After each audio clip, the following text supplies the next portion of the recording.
In recent years, the perks of corporate executives have gotten a lot of critical attention. The big salaries and bonuses, company-paid entertainment and trips, and, of course, access to private airplanes. Well, it turns out that in some companies, those executives now have company on the corporate jets. And for these passengers, the ride could be a matter of life and death. Here's NBC's Bob Fall.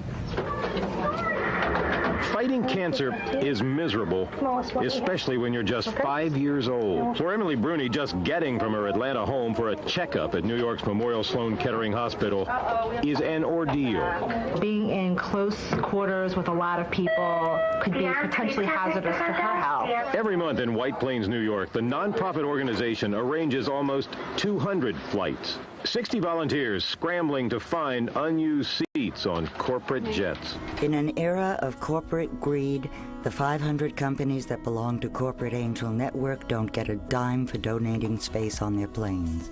Very nice to meet you. How you doing? Glad you're flying with us. John Dillon and Tammy Nash were complete strangers with completely different backgrounds.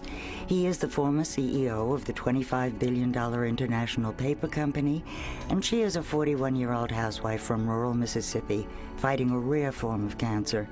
But on this day, they're sharing a private flight to Boston. We're human beings like everybody else. There's nothing big bad about corporate America at all. It's, we have businesses that we run and things that we have to do as part of our day-to-day lives. But providing this kind of service to the community is important to us. We've got an empty seat. They have a need. We're going anyway.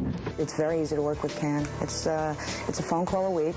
I give them the schedule, and if they happen to have a passenger going to one of the destinations that we are, they just give us a call, and we get the information from them, and that's it. No negative impact whatsoever on having the CAN patients on board.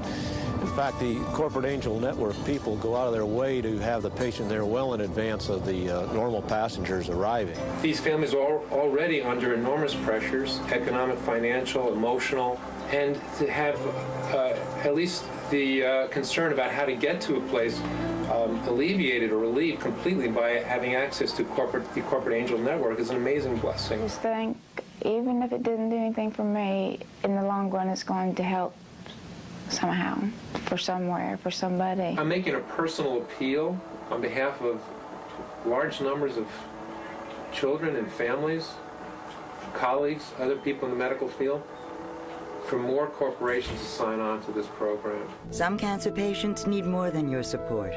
They need a lift. Dear Angels, I know I have thanked many of you over the phone hundreds of times, but I do not feel it's ever enough. Finding flights that met our requirements was certainly not an easy task. The scheduling information you provided was perfect. Thanks again. The consideration and assistance provided by all people associated with my trip was outstanding. Your title, Corporate Angels, fits you to a T. We just cannot express how grateful and blessed we are for having you in our lives. Thank you so very much.